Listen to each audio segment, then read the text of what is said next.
Hello once again, hockey fans, and welcome back as we now look at our second part of the great career of the one and only Stan Mikita.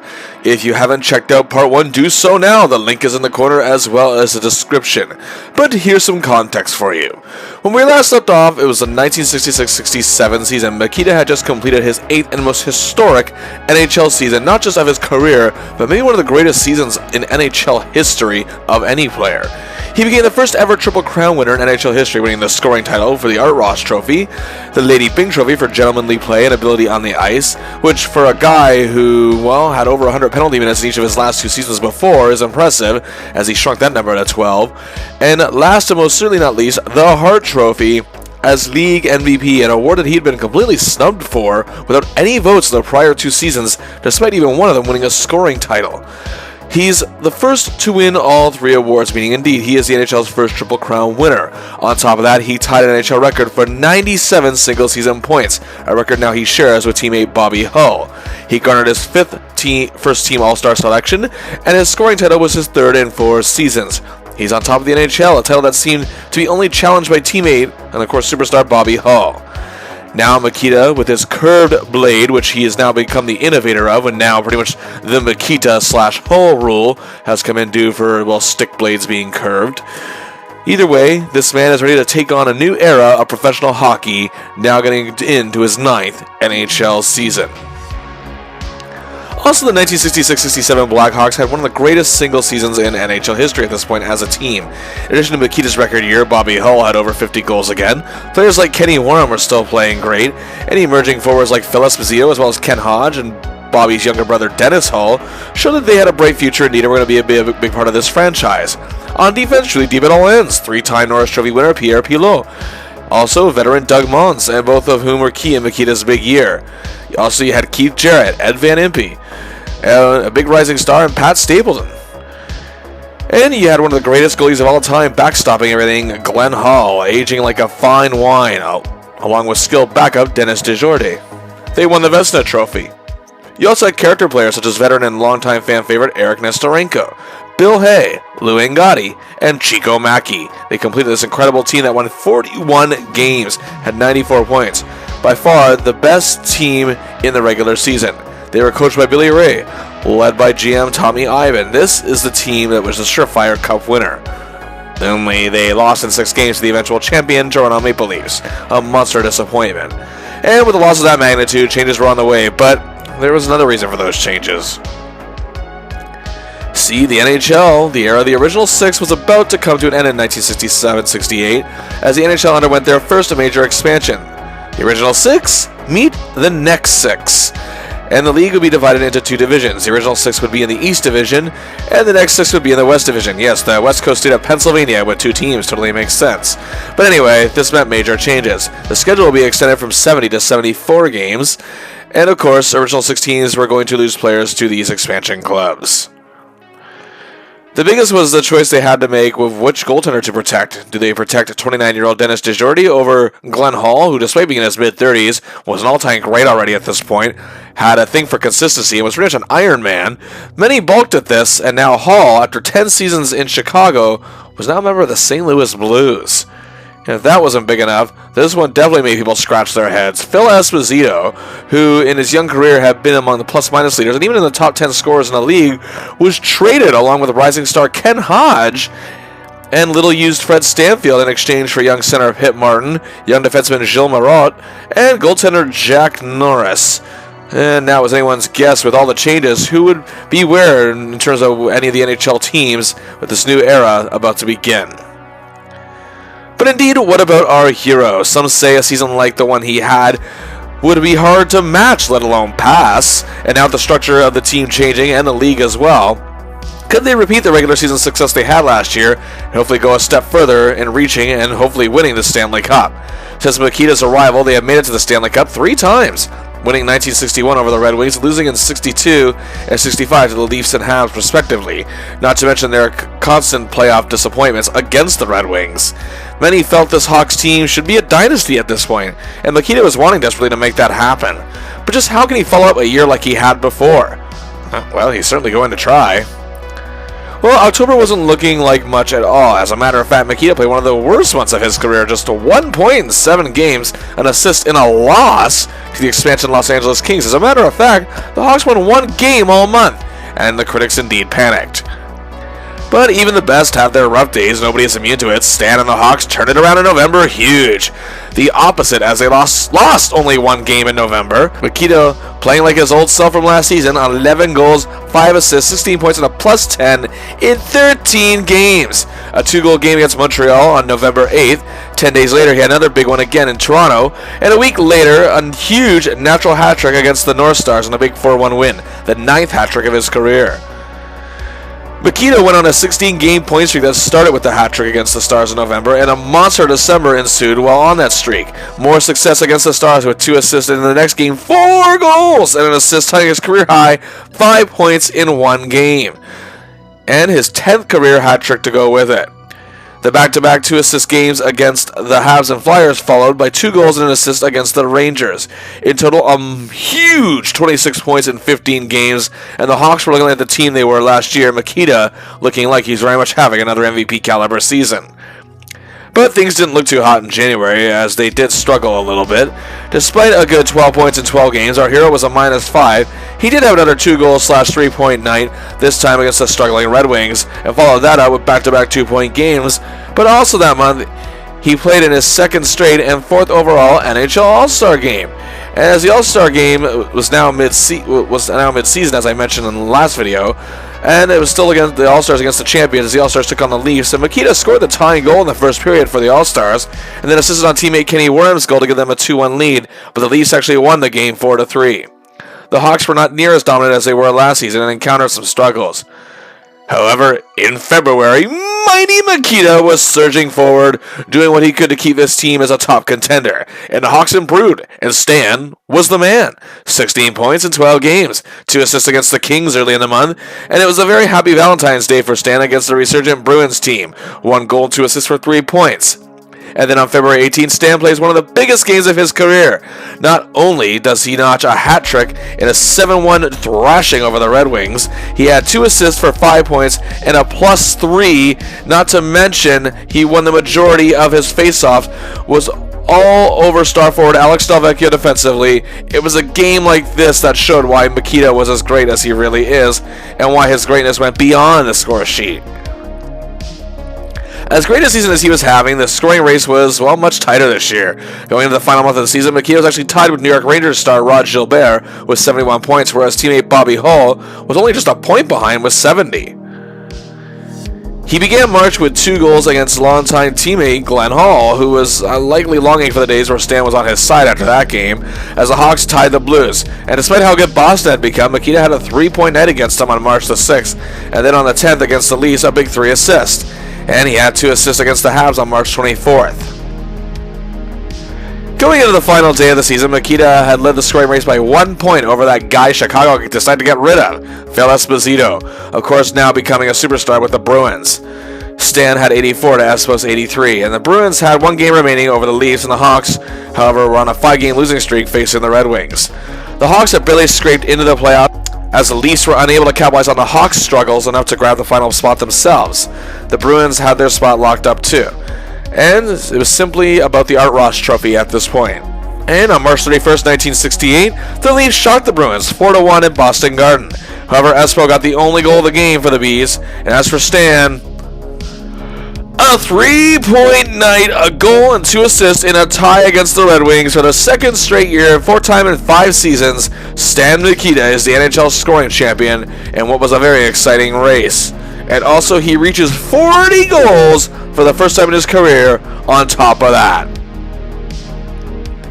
The Hawks finished 32, 26, and 16 for 80 points, a far cry from their dominant season the year prior. And now they encounter a new foe. Well, sort of, at least in the playoffs. The New York Rangers, who, like the Hawks in the 50s, the Rangers in the 60s were a proverbial laughingstock who made the odd playoff appearance, but the last 2 seasons they looked more of a threat, especially in this season with a second-place finish of 90 points.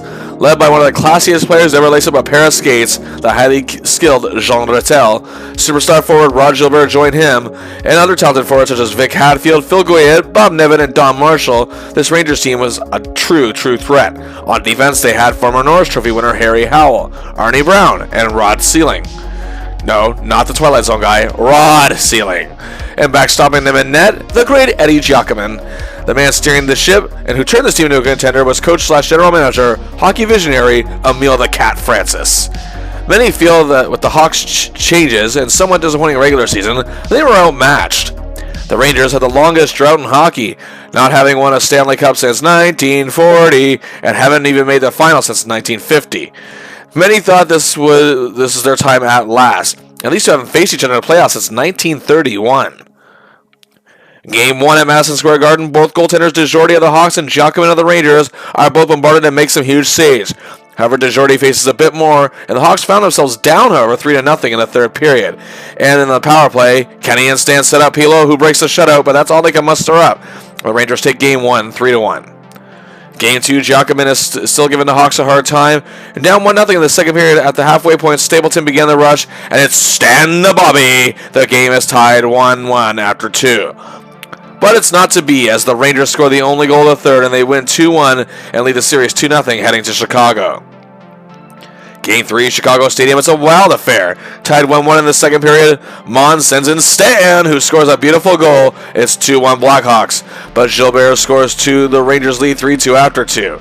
The Hawks tied it early in the third, and then on the power play, Bobby to Mons to Stan Mikita, who caps it off. His second goal of the game, the Hawks lead 4-3. Later on, they had a 5-4 lead, and with 1:41 to go, Stan sets up Mons. A huge 3-point game en route to a 7-4 win. The Hawks are now in this thing. Game 4, both goaltenders again face an onslaught. Late in the first period, it's Stan to Kenny. The Hawks lead 1-0. But the Rangers tie it less than 2 minutes later, however. DeJordy is brilliant afterwards, and the Hawks go on to win 3-1 and tie the series at 2, heading back to the Big Apple. Game 5 in New York, the Rangers lead 1-0 early on, but then on the power play, Stan the Bobby once again. The game is tied 1-1. With 3:14 to play, young Bobby Schmott scores. DeJordy is again sensational. The Hawks with 2-1 lead, 2-1 win, I should say, take a 3-2 series lead and are 1 win away from the division final. Game 6, Chicago Stadium is ready, and early in the game, Stan and Kenny set up Jarrett. It's a goal. The Hawks lead 3-1 as time is winding down, and with 3:25 to play, Stan is the man and scored a great individual effort. The Hawks win 4-1 and take the series in 6 games. Mikita was outstanding. 9 points in 6 games and a +5. He was on fire, especially in Game 3 to keep the Hawks in this series and giving them momentum that they would not relinquish. Now the Chicago Blackhawks have hope of returning to the finals. Although to do it, they'd have to get past a team they are very familiar with, and that is the Montreal Canadiens, who have appeared in the last 3 Stanley Cup finals, winning the first 2 but losing to Toronto last year, and they're hungry to get back in it.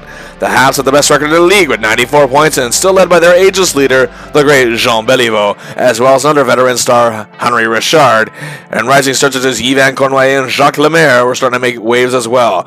Also up front, they had the great Dick Duff, Ralph Backstrom, Gilles Tremblay, John Ferguson, and veteran Claude Provost. An amazing defense led by Jacques Laperriere, along with J.C. Tremblay, Ted Harris, and a very young Serge Savard. In net, the Gumper, Gump Worsley, and youngster Rogie Vachon. This would also be the last year for great head coach Toe Blake. Game 1 at the Montreal Forum, and it is an utterly horrendous outing. The Habs win 9-2. Our heroes are -3 and held on no points. A terrible game overall from the Hawks. Game 2, things are off to a really good start. Stan scores on the power play just over 5 minutes in, and then Jean Beliveau scores a hat trick en route to the Habs winning 4-1. This is not good.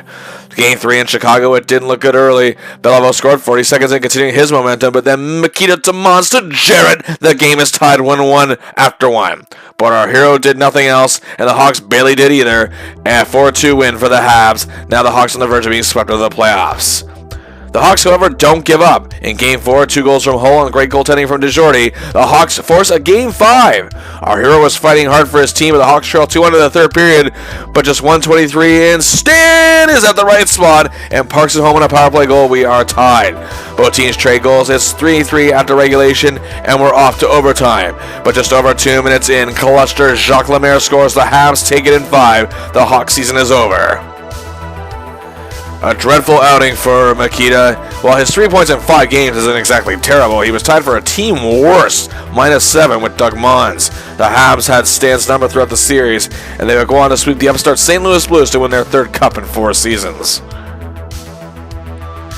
Mikita's 4th scoring championship, as I said, was a result of his first 40-goal season, along with 47 assists for 87 points. And likely to the surprise of literally nobody, Kenny Warham had to do with 50 of those points, as he led in all categories here across the board, meaning all but 19 of the points Warham scored that year had to do with Mikita, while Doug Mons and Mikita combined one way or another for 40 points, and his 2 favorite collaborators still enhancing his game. Well, for the 6th time in his career, Mikita was a first-team All-Star, also his 3rd straight selection. And would you look at this? He wins the Lady Byng Trophy once again for excellence in sportsmanship for the 2nd straight year. So, wait, okay, scoring title? Lady Byng. Does that mean...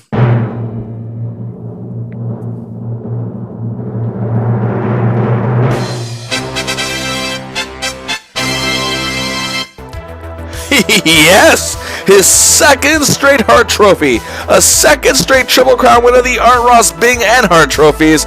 Not only is Stan Mikita the first person to do this twice, guess what, folks?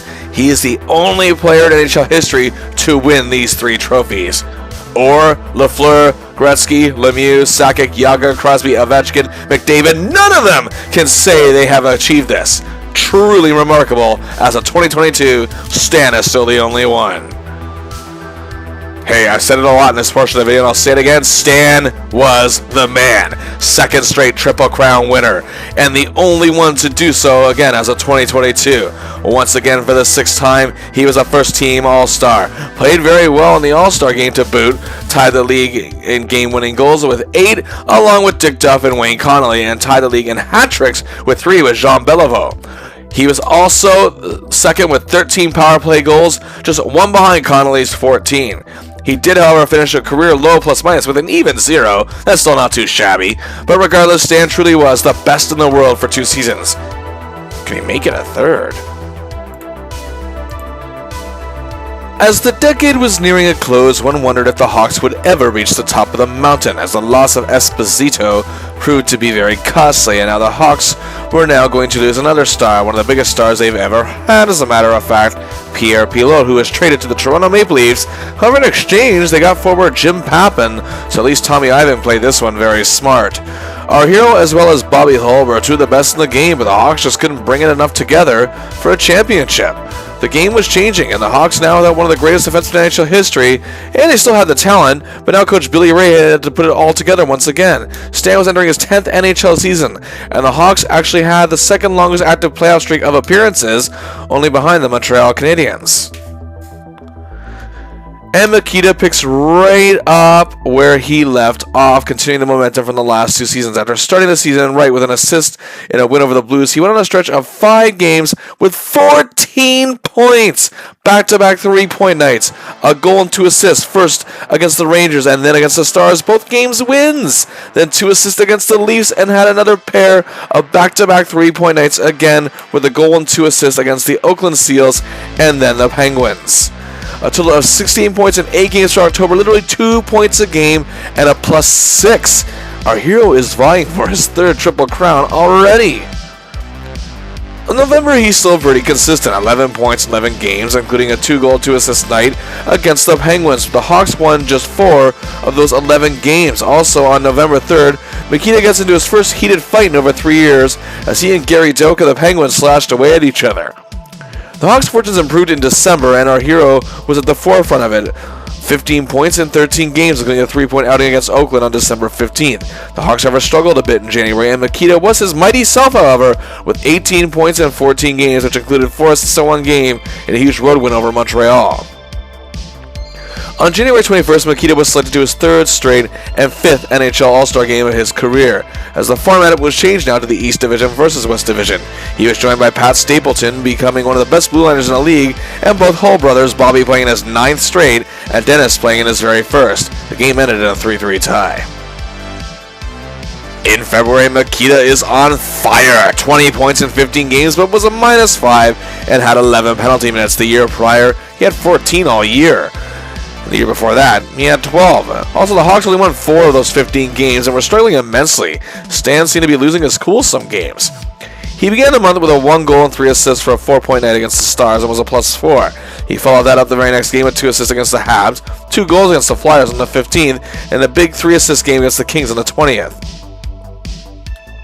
But the Hawks had a huge problem. They were in danger of missing the playoffs for the first time since 1958. As I mentioned, only the Habs had a longer playoff appearance streak going, but going into March, they were dead last in the division, 6 points out of a final playoff spot. And Stan was still a beast and showing that old grit once again, meaning his candidacy for a third straight Lady Byng trophy were fading, as he had 20 penalty minutes in March, but also had 17 points in 13 games. After notching 2 assists in a win over the Flyers, they were 9 points out of a playoff spot as the Leafs went on a hot streak, and it looked bleak with just 7 games to go, with the schedule now at 76 games. The Hawks would go winless in their next 3, and for the first time in 11 years, would miss the playoffs. Stan, however, finished the season very strong, as on March 23rd, a goal, 2 assists, 3 points against the eventual champion Habs, and the very next game, a goal and 3 assists for 4 points against the Rangers. Then the final game of the season, another 4-point outing, 2 goals, 2 assists. But for the first time in his 10-season career, Stan Mikita would not be seeing postseason action. He had an incredible year, 30 goals, 67 assists for 97 points, tying his amazing total from 2 seasons prior, which tied an NHL record held by teammate Bobby Hull, and yet again, a clean sweep of Kenny Warham in all categories, assisting on a third of Mikita's goals, Mikita assisting on all but 7 of Warham's goals, and collaborating for 17 assists, more than half of Mikita's points all involved Kenny Warham. Mikita found himself still clicking with Mons as well as Bobby Hull, assisting on 14 of Hull's now NHL record at this point, 58 goals. And you remember how 97 points was the NHL record, and Mikita won the scoring title with that in 67? Well, the record was smashed by former Blackhawk Phil Esposito with an astounding 126. Hull and Gordie Howe both also notched 100 points for the very first time, as they were the first 3 in NHL history to do so. Stan still finishes 4th in scoring with his 97 points, a very impressive outing. Yet he didn't win a single accolade, not a one. For the first time since 1960-61, Stan Mikita does not win an individual award. After 2 straight Triple Crown selections, he wins neither trophy this year and doesn't register a single vote for any of them. After 3 straight first-team selections and 7 straight Team All-Star selections in general, 6 first and 1 second, he does not get one this year. Despite being second among centers in scoring, he gets no consideration. It was also the first time in nearly a decade he didn't finish in the top 10 in one of those categories. Game-winning goals or power play goals and plus-minus, but he did finish with a good +14 and actually finished tied for 3rd in shorthanded goals, and for the first time in his 10-year career, misses the playoffs. As Stan Mikita approached 30 years old, there was no question he was still at the top of his game despite the lack of accolades the year prior. But the game itself indeed was changing, and Stan very well knew that, and he'd have to adapt going into the 1969-70 season because they got some really bad news in the Blackhawks organization.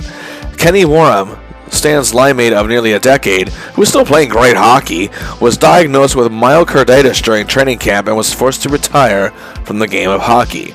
Now, without the man who helped make him into a star, there was actually some doubt if Mikita could be the guy he was in those back-to-back Triple Crown seasons.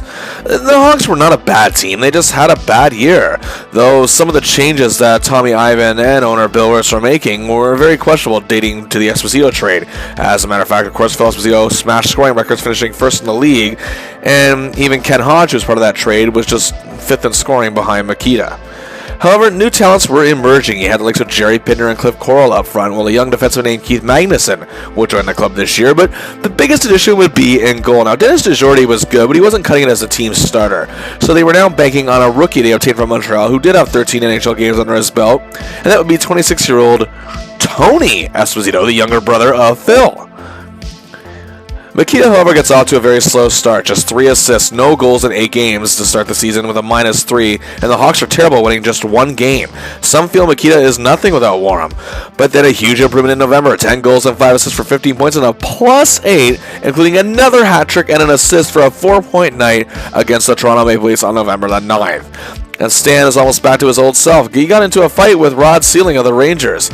He had 2 goals late in the month against the Wings, and the Hawks won all but 1 game, going the opposite again as the team is coming together. Our hero was superb on in December. 7 goals, 10 assists for 17 points, and a +7, and just 2 penalty minutes. Performance included a 3-assist outing against the Flyers on the 14th, 2 assists against the Seals on the 19th, and it's a very Merry Christmas for Stan with 2 goals against the Stars, while the very next game against Pittsburgh saw a big 3-point night, but the Hawks only won 5 of 13 during the month. But then the Hawks won 8 of 13 in January. Our hero had 12 points in those 13 games, including a 2-goal, 2-assist, 4-point night in a win over Detroit. Then the very next game, he had 2 goals against the Blues, a 3-point night against the Seals, and then ended the month with 2 goals against the Flyers. But even the biggest Mikita boosters had no idea what was about to happen in February. Mikita had one of the best single months of his career. 10 goals, 19 assists, 29 points, and a +9 in just 13 games. That's averaging more than 2 points a game, as the Hawks only lost 3 games all month, and he began the month with back-to-back 5-point games. 10 points in 2 games. The first was 2 goals and 3 assists against the Stars, and then 1 goal and 4 assists against the Bruins, both games wins. But then on February 11th, one of the most memorable moments in the team's history, Mikita touches the puck, and magic happened every time. A hat trick, 3 goals. And guess what? He set up another 3. 6 points in 1 game. A career best. Only 2 away from what at the time was the NHL record of 8. Mikita's play was again making the headlines he was used to making back in his Triple Crown seasons. 2 games later, he kept going. A goal and 2 assists for 3 points against the Leafs, and then back-to-back 2-assist games, and had a huge 2-goal, 2-assist, 4-point night against the Bruins, beating them again. March into April, Mikita played pretty well, but a far cry from February. Regardless, the Hawks finished 45, 22, and 9 for 99 points, their best season in NHL history. The same point total as the Bruins, but with more wins, meaning the Hawks were the official first-place club. Is it finally a time for the Hawks to return to glory? And awaiting them was a familiar foe, but a foe they haven't faced since 1966, the Detroit Red Wings. The Wings had a comeback season themselves after missing the playoffs 3 straight seasons, and it had 95 points. Mr. Hockey, Gordie Howe, at 42 years old, was playing on a higher level than some stars were at 22. And even Alex Delvecchio, nearing 39, was still among the best in the league. Then you also got the Big M, Frank Mahovlich, the former Leafs star, having a great year. But younger talents such as Pete Stemkowski, Gary Unger, and Nick Libet were also playing very well. Not to mention a hard-nosed veteran defense. They were led by Gary Bergman. And they had former Leafs stars Carl Brewer and Bob Bond. And in goal, the duo of Roy Edwards and Roger Crozier sharing the goaltending duties, while longtime coach Sid Abel was still at the helm behind the bench. Game 1, Chicago Stadium is amped up. The game was tied 1-1 as both Tony Esposito and Roy Edwards were playing great in net. But on the power play in the second, Jerry Pinder perfectly sets up Stan Mikita for a goal. It's 2-1 Hawks. They lead 3-1 after 2 and then go on to take the game 1 4-2. Game 2, the Hawks led 2-1 in the third, but the Wings tied it on a goal from Bruce McGregor. Pet Martin, however, gives the Hawks the lead back with 4:40 to play. And with 1:18 remaining, Cliff Coral gets it to Stan Mikita, who sets up Dennis Hall. The Hawks win again 4-2 and have a 2-game series lead headed to Detroit. Well, if you recall from the first video, the Olympia isn't always kind to the Hawks, but it's had its moments. And the game, again, was close in the second period, tied 1-1. But it ended Stan to the Golden Jet, Bobby Hall. The Hawks take a 2-1 lead, and just over 3.5 minutes later, Bobby Timmons to Stan. It's a goal. The Hawks have a 3-1 lead en route to another 4-2 win on the verge of committing a sweep over their rivals. In Game 4, the Hawks are eager to finish this, and early in the game, Bill White, a huge steal of a defenseman the Hawks acquired from the LA Kings during the season, helps Stan set up Pepin. It's a goal. Gordie, however, would tie the game, but the superstar sweep Bobby to Stan. 2-1 Hawks after 1. The Hawks lead 3-2 after 2. But here we go again. Bobby to Stan. To Chico Mackey. He scores. The Hawks win by a score of, you guessed it, 4-2 and complete the sweep. Stan was outstanding. 7 points in 4 games, including his big performance in Game 4 to clinch the series. The Hawks were a well-oiled machine working together to make magic happen and wanted nothing less than to go back to the cup. Oh, but look who awaits them. A team they know very well, but they haven't faced in the playoffs since, get this, 1926. Both teams were very early in their inception. The Boston Bruins for most of the 60s were the league's biggest joke, even more so than the Rangers. At least the Rangers made the playoffs the odd time, while Boston fans were the ones laughing, however, when they signed a young teenager by the name of Bobby Orr, who at this point was already changing the game of professional hockey, not just for defensemen, but in general, and he was still only in his early 20s. And of course, up front leading the way, the man Chicago got rid of, Phil Esposito, along with another guy they got rid of, Ken Hodge. And who else? Well, John Busick, Wayne Cashman, Derek Sanderson, Ed Westfall, the ever underrated John McKenzie, and, oh, look, another guy Chicago gave up, Fred Stanfield, who of course was in their system for a while. Or had his fair share of support on the blue line, too, with Dallas Smith and Don Ari. And in net, Jerry Cheevers, and a man Mikita has scored a lot of goals on, Eddie Johnston. And here we go. Game 1, Chicago Stadium. These fans, this team, are ready for a return of glory, but it's not good. The Hawks are down 3-0 in the second. Espo has 2 goals, but then Stan, Cliff, and Dennis menaces Cheevers, and the Hawks are on the board, but then Espo completes a hat trick later on, and the Hawks again cut the lead down to 2 at the end of the second period. But they trail 6-2 in the third. Our hero scores on a power play to make it 6-3, but the Hawks do lose the game. Stan is a -3 and just plays awful in Game 2. The Bruins win 4-1 as the Hawks drop both games at home. Heading to Boston is not looking very good at all, and it gets no better. In Game 3 at Boston Garden, this Bruins team, who hasn't won the Stanley Cup since 1941, the second longest slump in the league, and haven't even appeared in one since 1958, they dominate the Hawks 5-2. Orr and Espo are just too damn good. The Hawks are on the verge of being eliminated and swept in the process. Game 4, the Hawks finally wake up. Despite being down 2-0 in the first period, they score 3 goals in 8 minutes, with our hero assisting on the second of those to Dennis Hall, and suddenly the Hawks lead 3-2, but Stanfield ties it. It's 3-3 after 2. Brian Campbell gives the Hawks the lead early in the third. It looks like the Hawks could stay in this thing, but time is winding down. But with 4:41 to go, Hodge ties it for the Bruins. Looks like we could be heading to overtime, but with 1:41 to go, McKenzie scores. The Hawks season is over. Not a great series for our hero at all. 3 points and a -5, but we have to give the Bruins their due here. They were just too good in this era, and were a team to be marveled at, and indeed went on to sweep the Blues to win their first Stanley Cup in 29 years. And to rub salt in the wound, Phil Esposito smashed Mikita's playoff record of 21 points in a playoff with 27. Mikita had 39 goals and 47 assists for 86 points in his first year without Kenny Warham, who were Stan's biggest collaborators. So it was a mixed bag this year. Mikita had 16 different players assist on his goals, the most being Dennis Hall, who had 12 assists. Mikita's most assist finding, that is, finding for goals, was Cliff Corral. He assisted on 13 of Corral's goals. And overall, Corral and Mikita teamed up for 27 goals. And with 14 different players collaborated on assists, the most frequent being Doug Mons. Mikita's 86 points was third best in the NHL this year, behind Bruins powerhouses Esposito and Orr. This is the 9th straight season Mikita has made the top 10 in scoring. And he was back in the top 10 for plus-minus, tied for 9th with a plus 27, one of 4 Hawks players to make the list, along with Mons, Jarrett, and Magnuson.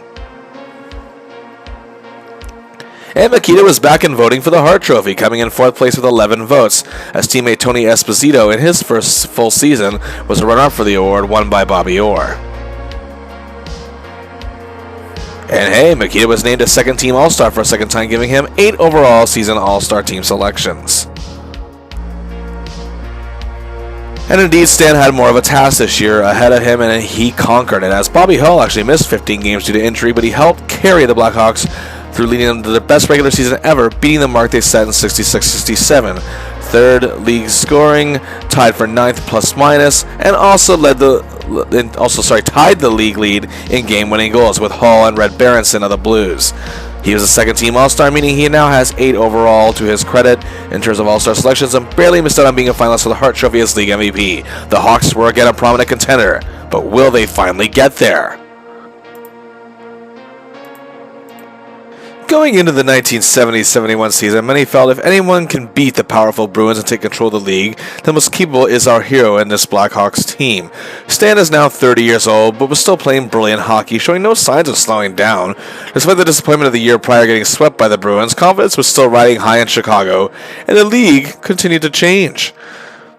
As 2 new teams now, expanding the league to 14, the Vancouver Canucks and the Buffalo Sabres now enter the NHL.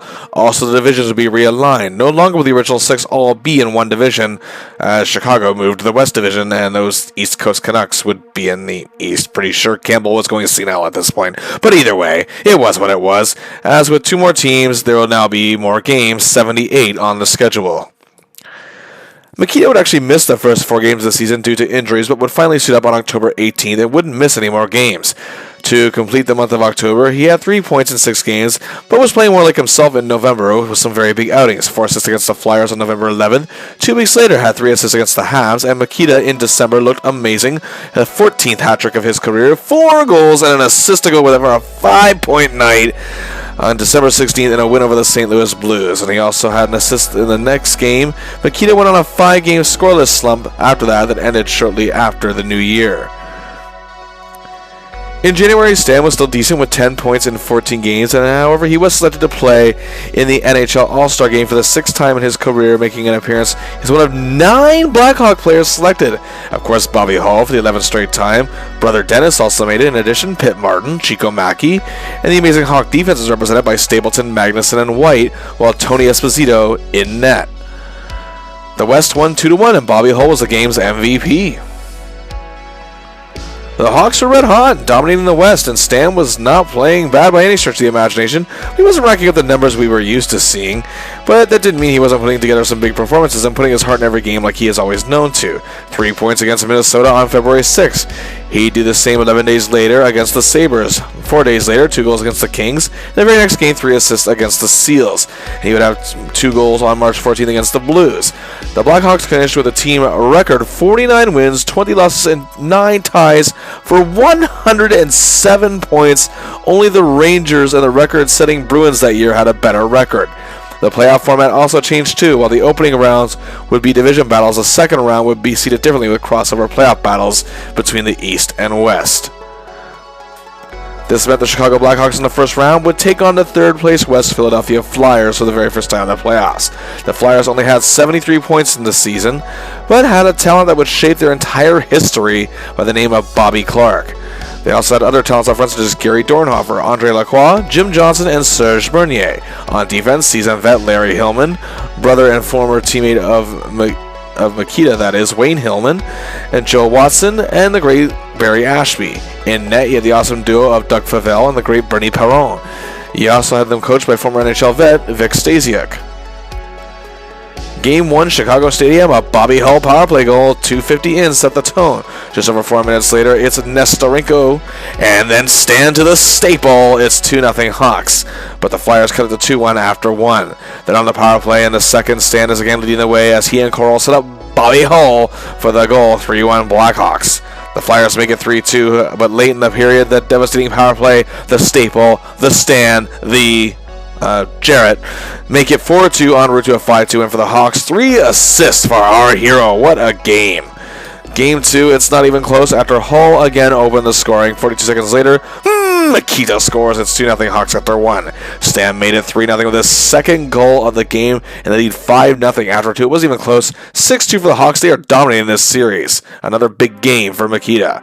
Game 3 of this series just to the Spectrum in Philly, and the Flyers are giving the Hawks a bit of a run for their money. As a matter of fact, the Flyers even lead 2-1 after 2. Favell was outstanding in goal. But then on the power play, the star forwards went to work. Papin begins, Stan continues, Bobby caps it off, the game is tied. Then the Golden Jets scores again at the midway point, and the Hawks hang on for a 3-2 win and are on the verge of completing a sweep. Game 4, they indeed do that. Mikita assists on 2 Cliff Coral goals as line of he, Coral, and Dennis Hall, which has been doing some damage this season, all are on fire in a 6-2 win for the Hawks, completing the 4-game sweep. 8 points in 4 games and a +5. Mikita is just unbelievable here and showing the hunger for getting that elusive second cup ring. His performances in Game 1 and 2 were standouts, but you can see the passion in his play all through this series. But the semifinals were not going to be easy, and the Hawks clearly know that. It's the New York Rangers who have even gotten better since their last meeting, finishing with 109 points, second best in the league. Since the Hawks were top-seeded West team, and the Rangers were the top-seeded team in the East, it meant the Hawks would have home ice advantage. The Rangers were still being guided by Emile Francis. That amazing line of Rattel, Hatfield, and Gilbert was dominating the league, while Kachuk, Ballin, Nevin, and Stemkowski were all playing very well. In the defensive core of Rod Sealing, 19-year veteran Tim Horton and young sensation Brad Park were killing it on the blue line, and in goal you had Gilles Villemure and Eddie. Game 1, Chicago Stadium, Giacomo and Antonio putting on a show with their goaltending, so much so it's 1-1 after regulation, but just 1:37 in, Pete Stemkowski ends it, and the Rangers take Game 1. Game 2, Tony O is outstanding, stops all 32 shots he faces, while our hero is on the ice for all 3 goals. The Hawks score in a big 3-0 win, including assisting on Coral's goal that opened the scoring. The series is tied 1-1. We head to the Big Apple. Game 3, the MSG crowd is rocking. Hatfield scores early, but our hero ties it up. However, the Rangers took control and took the game 4-1, and now lead the series 2-1. Game 4, however, the Hawks sent an emphatic message to the Rangers, obliterating them 7-1, lighting up both Jacquemin and Villemure. Mikita's second period goal, made it 4-0, and assist on Dennis Hull's goal 14 seconds into the third. This series is tied 2-2, and what a series it is so far. We go to Game 5 in Chicago, and it looks great early. The Hawks go up 2-0 in the first, but after that second goal, 60 seconds later, the Rangers cut the lead in half, and in the second, they tie it. It's 2-2 after 2, and it remains that way after 3 as well. So here we go, overtime, 6:35 in. Bobby Hull scores perhaps one of the most important goals of his career, and the Hawks are just 1 win away from going back to the Stanley Cup Finals for the first time in 6 years. Game 6 in New York, it's looking great. The Hawks are up 2-0 in the second. Mikita assists on Dennis Hull's opening period goal, but the Rangers tie it. We're off to another overtime, and Stemkowski is again the hero. He forces a Game 7. Oh boy, here we go. The pressure cooker. Game 7. Winner goes to the cup, loser goes home, and fans of Chicago Stadium are loud the whole game. It's tied 2-2 after 2, but then the roof blows out the place when Bobby Hull scored early in the third to make it 3-2. Then with 26 seconds left, Chico scores an empty netter. And 3, 2, 1, 0. The Chicago Blackhawks are going to the Stanley Cup Finals. Stan Mikita will now make his 4th finals appearance, and 10 years after winning to date his only championship, gets another shot. It wasn't easy, but nobody was expecting it to be. Stan played his heart out and then some, and it paid off. He gets another shot at the Holy Grail. Awaiting them in the Stanley Cup Final was the team that beat them in their prior appearance in 1965, the Montreal Canadiens. The Habs club was still very similar to the team that beat the Hawks in 1968. However, this team was a little older, and some felt that would be their downfall. They did have a couple star young forwards coming in with grinder Ray-Jean Houle, as well as Mark Tardif. They also had a new young defensive star in Guy Lapointe, but they also had acquired superstar left winger Frank Mahovlich from the Red Wings mid-season. And in goal, Ken Dryden, or as he was known before these playoffs, Ken who? The goalie, with just 6 pro games experience in these Habs, shocked the world, beating the record-setting Bruins in 7 games and fighting off an upstart North Stars team to get here. They were coached by Mikita's former teammate, Al McNeil. However, despite this, the Hawks were in a different role than they weren't used to in being against the Habs. They were the favorites to win, but the Habs had 97 points and were not a team to sleep on. So here we go. Our hero gets another shot to lead his team to the top. Stanley Cup Final. Here we go. Game 1. Chicago Stadium, and it's as loud as it has ever been. And Dryden and Tony O put on a show. It's tied 1-1 at the end of regulation. We start this series with an OT thriller, and the first overtime settles nothing. But then in the second overtime, cue our hero. Bill White begins things. And then Mikita finds Papin. Goal! Mikita sets up the OT winner, and the Hawks take a huge Game 1 win. Game 2, Chicago Stadium continues to roar, but the Habs lead 2-1 after 2. But Mackey and Papin give them a 3-2 lead after 2, and the Hawks carry that to a 5-2 win to gain both games at home. Oh boy. We shift to the fabled Forum for Game 3, and the Hawks were poised to take control, and it looked that's how it was going to be, because to open the scoring, Stan to Bobby to Coral. Yes, the Hawks strike first, and then Bobby made it 2-0 after 1. But then the Habs defense stepped up, and the forwards responded, and now the Habs are in this thing with a 4-2 win. The Hawks were going to do everything they could to not allow the Montreal Canadiens to tie this series and regain full control. Game 4, Frank's younger brother Pete opened the scoring literally a minute in, but then just over 2 minutes later, Staple, Coral, Stan, he scores to tie it, but the Habs took a 3-1 lead after 1. They then led 4-1, but then Stan set up Dennis Hull to close to get the 4-2 in the second, but it didn't matter. Montreal wins this one 5-2. This series is tied 2-2. Game 5 in Chicago, it's the Tonio Show. He is brilliant in the net, obtaining a shutout, and in the second period, Mikita sets up Dennis, who sets up Cliff. It's a goal that made it 2-0, and that's all the Hawks needed. The Chicago Blackhawks are just 1 win away from regaining the big prize. Oh, Game 6 back at the Forum, and the Hawks led 3-2 after 2. They're 20 minutes away from being champions. Stan Mikita can taste that second Stanley Cup. However, the Mahovlich brothers each scored nearly 4 minutes apart, and the Habs forced a Game 7. So here it is, Game 7, the Stanley Cup Finals. The first time the Finals have reached a Game 7 since, 1965, which these two clubs were a part of. It didn't go well for Chicago then, but this time it's in Chicago, and indeed Chicago Stadium shaking beneath its very foundation. The fans believed, and so did the team, and the Hawks led 2-0 in the second period after goals from Dennis Hull and Danny O'Shea. But the Hawks had a string of bad luck that led the Habs to tie the game. And then early in the third, Henry Richard, the Habs 16-year veteran forward who had been heavily criticized for his play in this series, scores a memorable goal and made it 3-2. The Hawks pressed, but Dryden was just stopping everything, and the clock counted down, and the Hawks continued to press. 3, come on, no, 2, 1, 0. The Habs win the Stanley Cup. Oh, so damn close and a heartbreaking end to what was a glorious season. It was supposed to be their time. It was supposed to finally kick off a new era of dominance for these Hawks, but like the early 60s, like 67, it fails to happen. And Stan was good, but far from great in these finals with 5 points, and was contained in many games by the great Montreal defense.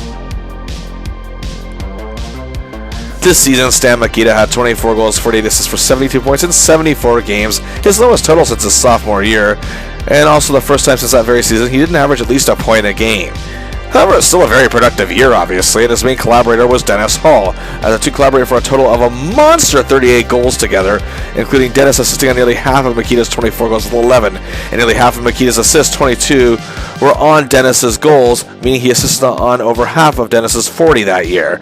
Like last year, his other big collaborator was Cliff Coral. In addition to the 11 assists they worked together on, they worked on 33 total goals together one way or another. This would also end Stan's 9 straight seasons of being in the top 10 among league scorers. This also meant no individual awards or any votes for any of them.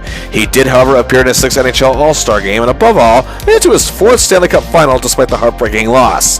But hope was still riding high in Chicago, and our hero may not have had the greatest year of his career, but it was definitely far from his worst, and he wasn't bad by any stretch. He was also 6th in scoring in the playoffs, finished the regular season with a plus 20. Can the Hawks build on this, or is this the type of loss that can defeat a team's overall spirit?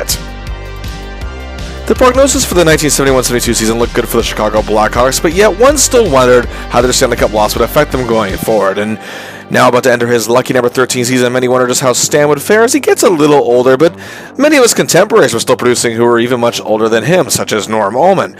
But sadly, despite the fact that he still had a really good year, it was below par from what he usually put together.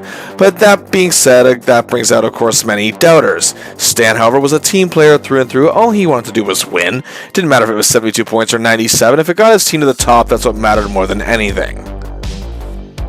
Well, the Hawks started the season off right, and Stan had a huge game with 2 goals and an assist for 3 points against the Stars on the road, and had another 3-point night against the Red Wings on the road. On November 21st and December 9th against Pittsburgh and Buffalo respectively, scored 2 goals, the latter of which began a 6-game winning streak as the Hawks remained hot, multiple 2-assist games going into the new year. Mikita was again selected to the NHL All-Star Game on January 25th in Minnesota. Again, 9 Blackhawk players were selected, the same 9 from last season, as a matter of fact.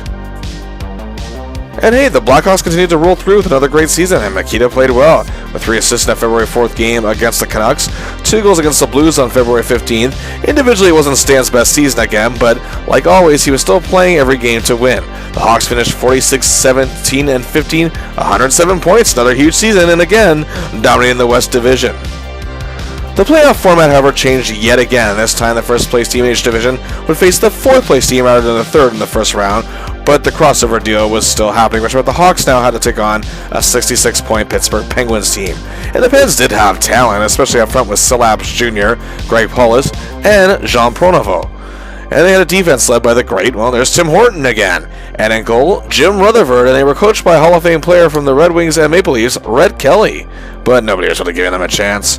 Game 1, Chicago Stadium, and shockingly, the Penguins struck first just over a minute into the game, and Rutherford was making some big saves in that. Pitt Martin, however, tied the game, and it remained 1-1 after 1 and even after 2. In the third period, however, Papin notched a shorthanded marker, and Martin scored his second of the game, and the Hawks escaped with a 3-1 win. Game 2, the Hawks go up 2-0 after 1, and the Pens do get one back in the second, and it's 2-1 after 2. The Hawks, however, go on to win 3-2, and our hero has been silent so far, but either way, it's a 2-0 series lead heading to Pittsburgh. Game 3 at Civic Arena, the Hawks elect to rest Tony O, and veteran backup Gary Suitcase Smith makes 31 saves in a huge shutout. Mikita breaks his silence with a huge third-period goal assist from Bobby Hull as the insurance marker in a 2-0 win and on the verge of a sweep. Game 4, it's a wild one, and the Pens aren't going quietly. The Hawks lead 1-0 after 1. The Pens went up 2-1 in the second until Hull tied it, and then shocked everyone going up 4-2 after 2. But Hull completes his natural hat trick, tying the game in the third, and brother Dennis gives the Hawks a 5-4 lead. But Bobby Leiter, who's been having the best series of the Pens players so far, ties the game with 2:08 to play. Mikita is not playing very well in this game, but it doesn't matter, as in overtime, just 12 seconds in, Pitt Martin scored what was at that time the fastest OT goal in NHL history to give the Hawks a 6-5 win and complete the sweep. Mikita was not very present in the series with just a goal and a -2. He is playing very poorly in the fourth game, which seemed to be very inconsequential nonetheless. But they need him to be 100 times better in the next round because, yes, once again, standing in the way of our hero and the Cup final is the Rangers and their 109 points, a team on the cusp of something great and hoping to finally get there. But the Hawks have had their number, and many felt they'd just have it again. The epic series from last year was still fresh in people's mind, and much of the same was expected. Game 1, Chicago Stadium, the Hawks are spinning their wheels. The Rangers take a 3-0 lead, and that's how it is after 2 periods. But finally, at 12:30, Stan Mikita strikes to break the shutout, and just over 2 minutes later, J.P. Bordelot scores for the Hawks, and they only trail by a goal, but Giacomin stands tall the rest of the way, and the Rangers hang on to win 3-2 to take Game 1. Game 2, the game is tied 1-1 during the second period, and then it's Bobby to Chico to Stan. The Hawks lead 2-1. The Rangers tied it early in the third, but then on the power play, it's Stan to Bordelot to the staple. He scores. The Hawks lead 3-2, and then less than 2 minutes later, Brad Park ties it, and then the Hawks just fall apart after this. End up losing 5-3, dropping both games at home. Oh, dear. Shifting to New York for Game 3, it's a tight game, but the Rangers take a 3-2 lead in the second period, and the Hawks can get barely any chances afterwards, and Villemure stops them when they do. And the Rangers hang on to that lead and have the Hawks on the verge of a sweep? What is happening here? And Mikita is again silent, and our hero and the Hawks basically roll over and died and lost and humiliated 6-2. The Rangers are headed to the Cup. Mikita was not very good, but to be completely fair, nobody was. Well, the Rangers were just actually too damn good, and it was finally their time to make it to the big dance. And the Rangers did make their first Cup appearance in 22 years, but would lose to the Bruins in 6 games. Our hero would face heavy criticism for his play in the series and in the playoffs overall. Mikita had 26 goals and 39 assists for 65 points in 74 games. Again, not bad whatsoever, but below average. For the first time since 1960-61, he has scored under 70 points. And again, it's Dennis Hull who is his main go-to man either way on the score sheet, combining for a monster 36 goals, as he and Cliff Coral continued to click as that line was still doing damage, collaborating for 28 goals. Mikita was still among the NHL's biggest stars and was still productive among the best players, but obviously stats are looked at, and some saw his game, while productive, had diminished, scoring under 70 points for the first time in 11 years. But again, he was selected to the NHL All-Star Game and was tied for 10th in game-winning goals with 6 and a very good plus 16. But the Hawks had bigger problems awaiting them as they were about to be dealt with shocking news in the offseason that would shake the headlines across the media. It was bad enough that the media was doubting our hero, thinking that while he's still a great player, had lost the scoring touch. However, the negative headlines on the sports page surrounding Stan Mikita would soon subside, but not for a good reason. The hockey world was about to be turned upside down as the new hockey league known as the World Hockey Association, the WHA, was established and started dishing out big money contracts for big stars, including the biggest star, Bobby Hull. Bobby Hull was upset with his contract with the Hawks and felt he was being underpaid as one of the league's biggest stars indeed, and with just 33 years old, felt he was still at the top of his game even after 15 NHL seasons and was indeed still playing at a high level. He became the $1 million man of professional hockey with a contract for the Winnipeg Jets that was considered ludicrous even back then. And many were now scared for Chicago's future as the hockey war between owners, players, and the rival leagues were brewing. And to a lesser extent, but showing impact nonetheless, Hawks also lost the likes of, say, Andre Lacroix, who is a consistent 20-goal scorer for the Flyers, but saw very little ice time with the Hawks during his 1 year there. And he too had defected to WHA, and actually had become the league's all-time leading scorer. Also, 1972 is the year international hockey would change forever, but this being a little more positive news, with the famous 8-game Summit Series pitting Team Canada against the Soviet national team. Mikita was one of 5 Blackhawk players to be selected, along with Tony Esposito, Dennis Hull, Pat Stapleton, and Bill White. Mikita, however, would only play 2 games in the series, playing Game 2 in Toronto, where Canada scored a win, and Mikita notched an assist on Frank Mahovlich's insurance marker in the 4-1 win. And he also played in Game 3 in Winnipeg, but the big moment for Stan during this time came after the series ended, and there was an exhibition game against the Czechoslovakian national team. Stan Mikita had not been back to his native land since he had left, and when he returned, received a rousing ovation from his home country crowd in a very emotional moment on September 29th, 1972. Also going into the 1972-73 season, Stan Mikita was on the verge of a huge milestone. At this point, only 5 players in NHL history had reached 1,000 career points. Gordie Howe was the first to it, and he's the NHL's all-time leading scorer at this point. He had just recently retired, and his mark of 1,809 seemed unattainable. Others to reach the mark were Jean Beliveau, Alex Delvecchio, who is still active, and also former teammate Bobby Hull, and peer and fellow centerman Norm Ullman, who is still active on the roster, also had 1,000 points, and Stan stood at 991 and was on the cusp of joining these great names he had played against, and Hull's case alongside his whole career. The NHL itself was also growing in size as 2 new franchises entered the league, the Atlanta Flames and the New York Islanders. The league is now 16 teams strong. Stan opened the season on October 7th with 2 assists against the Leafs and did the same against the Rangers the very next day. He's wasting no time trying to reach the milestone. 2 goals and 2 assists against the expansion Flames. 8 points, 3 games, now sits at 999 career points. However, Stan would miss the next game, a road game against the St. Louis Blues, and the Hawks were 4-0 to start the season. However, the Blues were their opponents on October 15, 1972 at home, and it wasn't the best game as the Blues went out 3-0 in the first period. But then, at the 13:45 mark of the first period, Mikita took the puck on a feed from Jerry Korab, and then found Cliff Coral, who put it home for a goal, and there it is. Nearly 14 years after recording his first career point, which was an assist to the great Hall of Famer Ted Lindsay on November 30th, 1958 in Chicago Stadium, where he indeed records his 1,000th.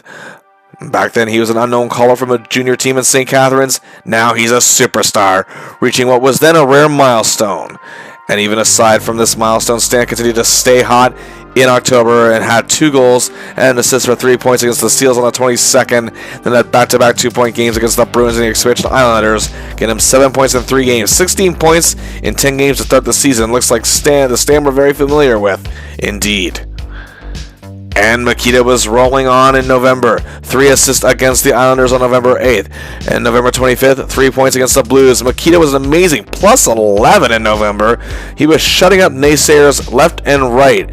And in December, 20 points in 13 games, a plus 12, 4 assists against the Penguins on December 3rd, 2 goals against the Canucks on December 12th, and a goal and 2 assists for 3 points against the Seals 3 days after that.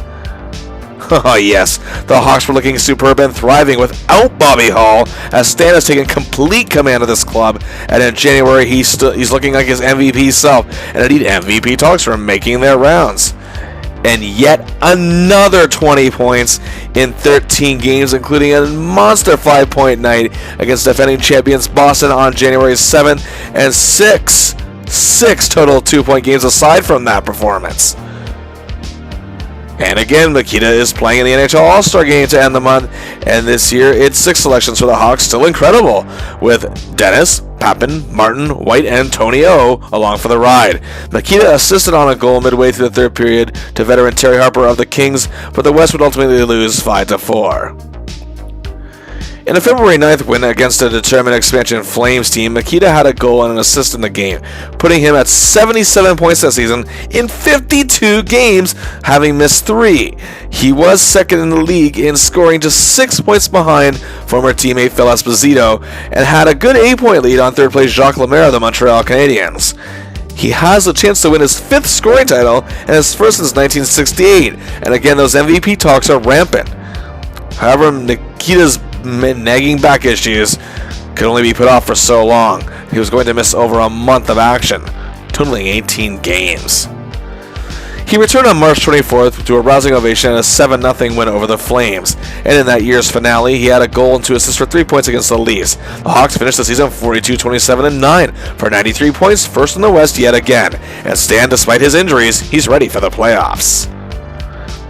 And awaiting the Hawks in the opening round were the St. Louis Blues, the first of what would be several playoff meetings between these two in their history. The upstart Blues had 76 points and were coached by former Habs star defenseman Jean-Guy Talbot. They were led by the NHL's Iron Man, two-way forward Gary Unger, and a cast of character players such as Jack Eggers, Mike Murphy, Wayne Merrick, and former Hawk Danny O'Shea. On defense, they had the Plager brothers, Bob and Barclay, joined by Chris Evans. In net, a pretty good duo of Wayne Stevenson and Jacques Caron. But nobody was really giving this Blues team a chance. And Game 1 in Chicago Stadium, and our hero is a beast. 18 seconds apart in the first period, he and Coral set up Dick Redmond twice. It's 2-0 Hawks after 1. He garners his 3rd assist of the game, making it 3-0 in the second, as Redmond completes his hat-trick, and the Hawks then take a 5-0 lead after 40 minutes. Then it's time for Dennis and Stan to set up Pip Martin twice, who also gets a hat-trick en route to a 7-1 win for the Hawks. Our hero plays one of the best single games of his career, especially one of his best playoff games, helps 2 players reach a hat-trick with a total of 5 assists. Just remarkable.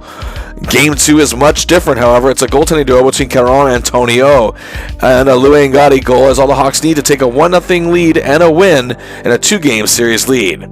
And Game 3, we're off to the St. Louis Arena, and the Hawks and our hero assisted on the opening goal from Dennis Hull. Ralph Backstrom, acquired mid-season, had a huge game for the Hawks, as did Pappen, as they took Game 3 5-2 and were on the verge of a sweep.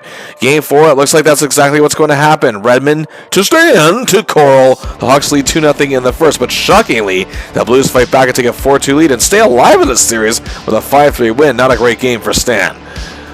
Game 5, however, we're back in Chicago, and it's Keith to Redmond to Stan Mikita for his goal, a first goal of the series actually, and the Hawks lead 2-0 after 1. Then 30 seconds into the second period, it's White, it's Mikita, it's Cliff Coral with the goal. 3-0 Hawks en route to a 6-1 win, taking the series in 5 games. Oh my goodness. Stan had 9 points in 5 games, of course, 5 of which came in that 5-assist performance, that epic performance in Game 1. He is determined. It's Stanley Cup or bust. Oh boy, but here we go again. It's the New York Rangers, and once again, another 100-point season. and last year's humiliation is still fresh in the mind of Hawks fans, the team, and no doubt Stan himself. Game 1, the familiar sight, Chicago Stadium, and the Hawks strike first on a Pip Martin goal, but then Brad Park and the Rangers defense take control. The Hawks are lifeless and lose 4-1, as Tkachuk had 2 goals for the Rangers, and the Hawks and our hero just did not play well at all. He was a -3, and he was heavily criticized. Game 2 looks significantly better, however. The Hawks lead 3-0 at the halfway point of the first, but the Rangers come back and tie it in the second. But also in the second, the Hawks take a 5-3 lead and lead 5-4 after 2 periods. Tony O makes some huge saves in the third period. It remains 5-4 till the end. The Hawks tie the series. Game 3, we shift to Madison Square Garden in the Big Apple. Antonio and Eddie are amazing in net. The game is tied 1-1 after 2 periods. And then in the third, Stan steps it up. A huge goal after facing a ton of criticism. Answers his critics emphatically with a game-winning goal. The Hawks hang on to win and take a series lead by both 2-1. Game 4, the Hawks checkers are brilliant. The Rangers' big stars have nothing. And Chicago takes the game and leads the series both 3-1. This is incredible. Chicago Stadium is out of their minds with loudness and cheers for Game 5 in the first period on the power play. Dennis, check. Coral, check. Mikita, check. With the goal, the Hawks lead 1-0 after 1. Leading 2-1 in the third period, the Hawks... okay, so let's see. We got Coral. Yep. Dennis. Yep. Mikita. Yep. His second goal of the game, making it 3-1, and the Hawks win the game. You guessed it, and the series 4-1, stunning the powerful Rangers in 5. The Hawks are once again going back to the Stanley Cup Finals. And hey, for Stan Mikita, it's the 5th trip of his career. And despite some rough outings in the first couple games, his clutch performance in Game 3 and 5, he showed he came up big when it mattered most. And now he gets another chance. And after much heartache and headache, he can finally make it happen for the first time in 12 years. But look who it is again. Yep. The third time in 8 years, it's the Montreal Canadiens, and unlike 1971, the Habs are back to being the heavy favorites in this series, as they were a league-best 120 points, second best NHL season in history. The main difference between this team and the 71 team is that Jean Beliveau has indeed retired, and a new prospect, however, by the name of Guy Lafleur was on the team, and they were also now coached by a fellow by the name of Scotty Bowman. Either way, Stan and the boys were determined to win this. Despite not being the odds-on favorite, they were hungry and indeed looked like they were going to chow down on the Canadiens. Here we go. The 5th final for our hero, and the Hawks are ready. Game 1, Montreal Forum. The Hawks were actually not ready as... Tony Esposito was lit up more than the lights at the Griswold house, and Habs win 8-3. It's looking bleak already. This team is just too good. And bad news, Stan is hurt and will miss Game 2, which the Habs will take 4-1. Oh boy. However, Stan is back for Game 3, and the series shifts to Chicago. Now is the time he needs to step up and ask, and we shall receive. Power play midway through the first, Coral to Stan to Bordelot. The Hawks take a 2-0 lead.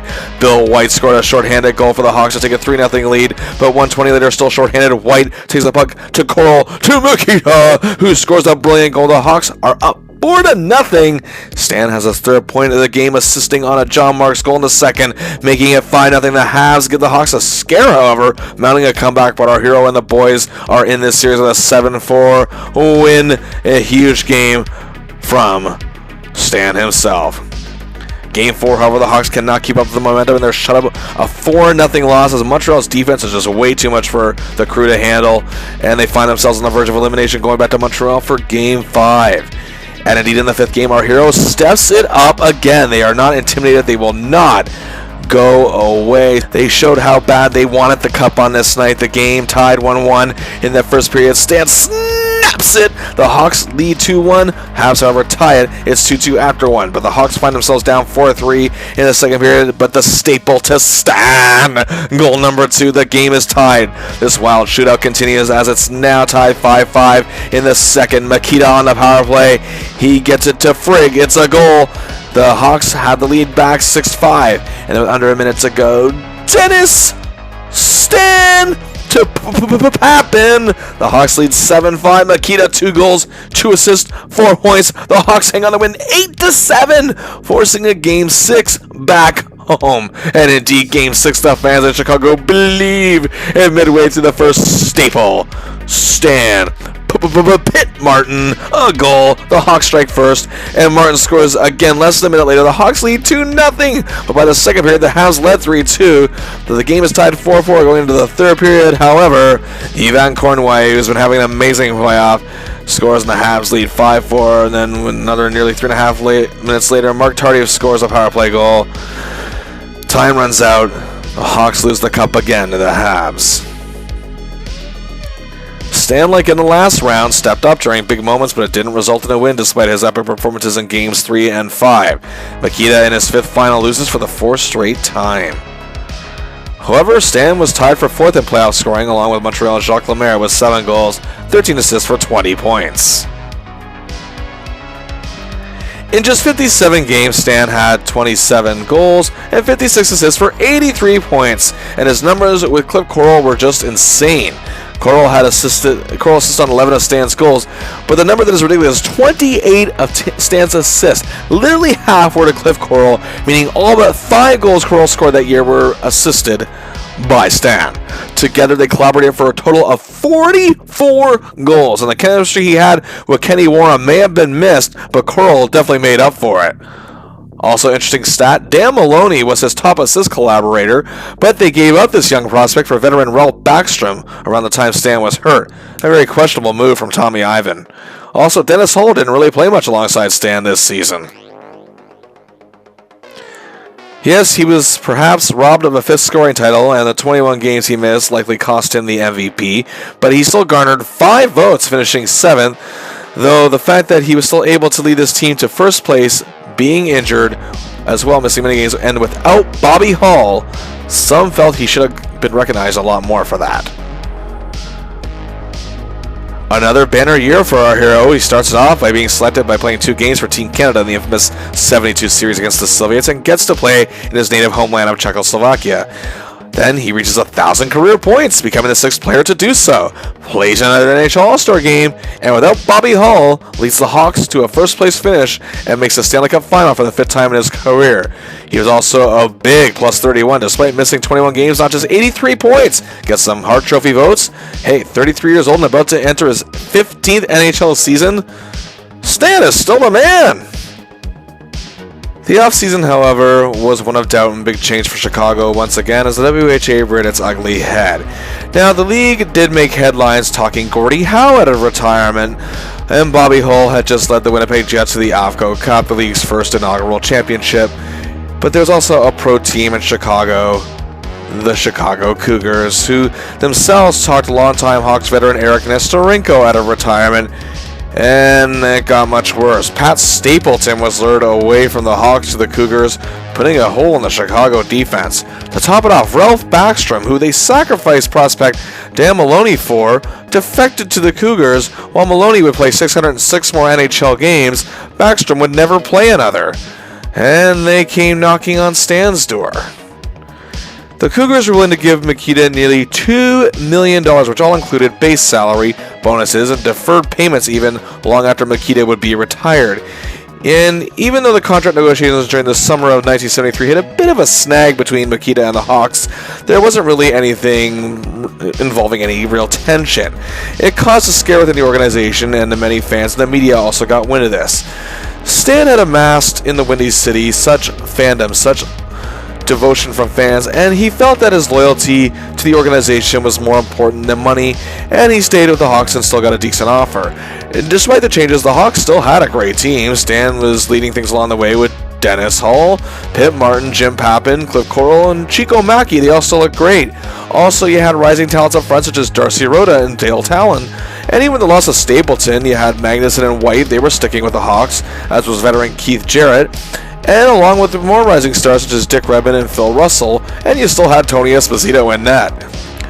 While some of the moves general manager Tommy Ivan was making was raising some eyebrows, Billy Ray was still trusted to lead the team behind the bench into the future.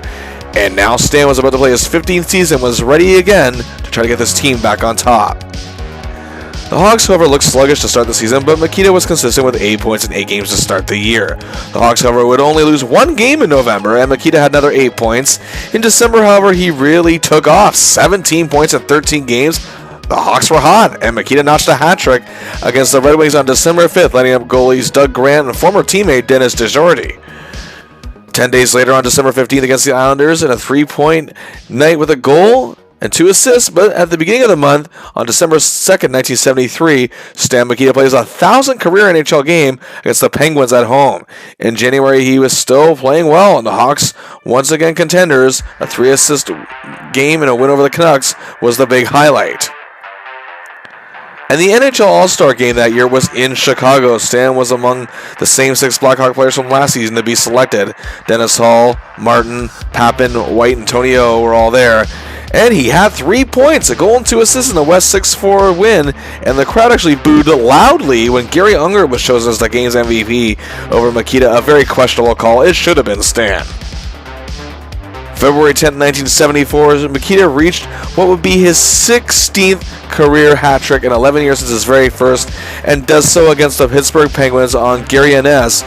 And there's 5 more games this month where he would have 2-point games, and the Hawks are well on their way to another division title. In the final month of the season, Mikita, who is already having a tremendous year, was a machine in the final month. 7 goals and 16 assists for 23 points in 18 games. 3 3-point nights, a goal and 2 assists over the Wings, and 2 3-assist nights against the Bruins and Wings towards the end of the season, where he passed teammate Bobby Hull as the Blackhawks' all-time leading scorer in their history. The Hawks had a 41-14-23 record for 105 points, but actually finished second this year as their streak of 4 straight division titles ends, and the Philadelphia Flyers took first place. Awaiting the Hawks in the playoffs was their new adversary, the Los Angeles Kings. The Kings were a rising team. In 1973-74, they finished with 78 points and were guided by the great Bob Pulford, and were led up front by one of the best two-way players in the game, Butch Goring. They also had other talents such as Juha Whiting and Bob Berry, and veteran Bob Nevin, and former Blackhawk Dan Maloney. On defense, you had Bob Murdoch and Barry Long leading the way, but their strongest weapon, however, was in net, superstar goaltender Rogie Vachon. Game 1, Chicago Stadium, the Kings take a 1-0 lead as Vachon and Tony O put on a show, but the Hawks eventually took control, leading 2-1 late in the third period. Mikita notches an empty netter, 3-1 for the win. And the Hawks take Game 1. Game 2, Tony O is turning away everything, and the game is tied at 1 in the second. Mikita breaks the tie. That proves to be the game winner as the Hawks are dominant in a 4-1 win, up 2-0, headed to LA. In Game 3, the Great Western Forum, 40 seconds in, it's Coral to Stan to Germain Gagnon, and they took a 1-0 lead and would only get 9 more shots to game, however, as Tony O faced 32, but stopped them all, and that's all it took. The Hawks are on the verge of a sweep. Game 4, the Hawks lead 1-0 after 1, but a hat trick from Tom Williams keeps the Kings alive in a shocking 5-1 win. Game 5, we're back in Chicago, and it's a very defensive game, and it's scoreless as time is winding down. With 4:37 to play, Papin scores. It's another 1-0 win, and the Hawks take the series in 5 games. And Stan played well, but it was a very low-scoring series, so 3 points in 5 games may not seem like much, but he was a +3, and again playing with that trademark hunger. And look who it is. For the first time since that devastating sweep in 1970, it's the big bad Bruins standing in the way of the Hawks. And hey, the gang's here. Orr, Espo, Busick, Hodge, Cashman, O'Reilly, and helping Orr on the defense, Carol Vadney, and a new young goaltender in Gilles Gilbert, as the team is now coached by Beck Woodland. The Bruins had the league's best record, 113 points, and this time the Hawks do not have home ice advantage, meaning Game 1 emanated from Boston Garden. And the Hawks were down 1-0 in the second period, and a combo of Coral and Mikita strikes, our hero getting the goal to tie it. The Hawks would take a 2-1 lead after 2 and take Game 1 with a huge 4-2 win. Game 2 was a wild goal fest, and down 2-1 in the first, our hero assisted on a Dale Talon power play marker to tie the game 2-2 after 1. The back and forth continued, 3-2 Bruins, 4-3 Hawks, tied 4-4 after 2, and it's 5-5 in the third, but the Bruins exploded and took a lead 8-5 and would win 8-6 on Busick's hat trick.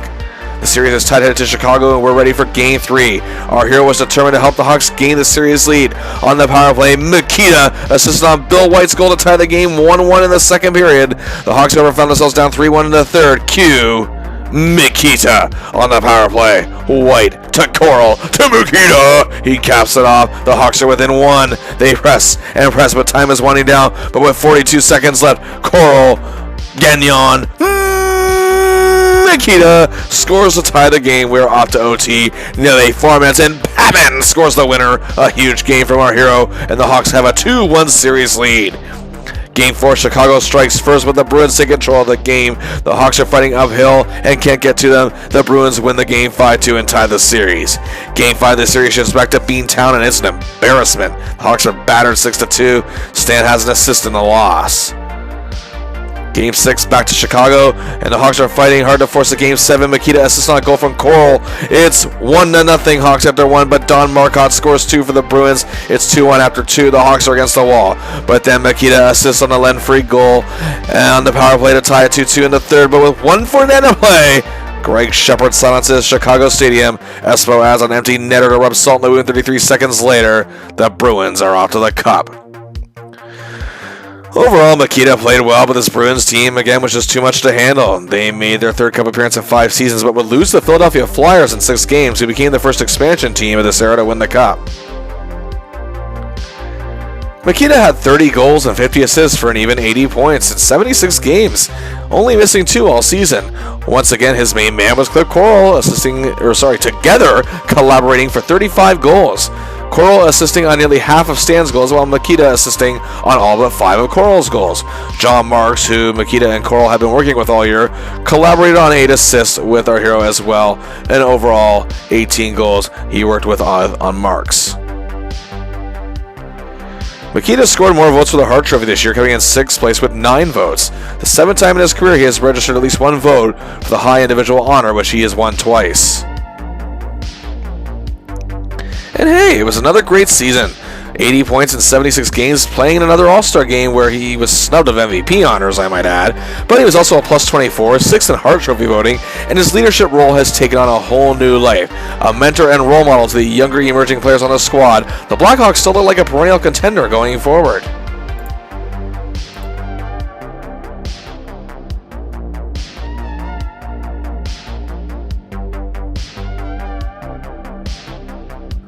"15 illustrious NHL seasons so far, and he's not done yet." That does it for part 2 of our look at Stan Mikita. Stay tuned for part 3 as we look at Stan try to achieve new milestones and also face a lot of adversity, but he's going to do it head on. In the meantime, click like, share the video, and subscribe to the channel. And until next time, I'll see ya!